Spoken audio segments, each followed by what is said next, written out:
Rose Cruz kumasa sa hamon ng basher na iPad NA test ang anak. Tila hindi na napigilan ni Rose Cruz, isang kilalang social media personality, ang mga netizens na patuloy na pinagdududahan ang pagiging ama niya kay Baby Meteor. Ang panganay nilang anak ni Antoinette Gale.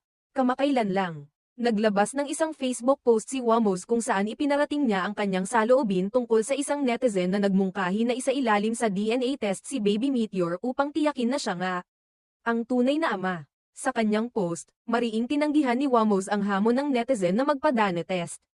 Ani Rose, papalagan kita dyan sa DNA basta kapag tugma DNA naman papakulong kita payag ka.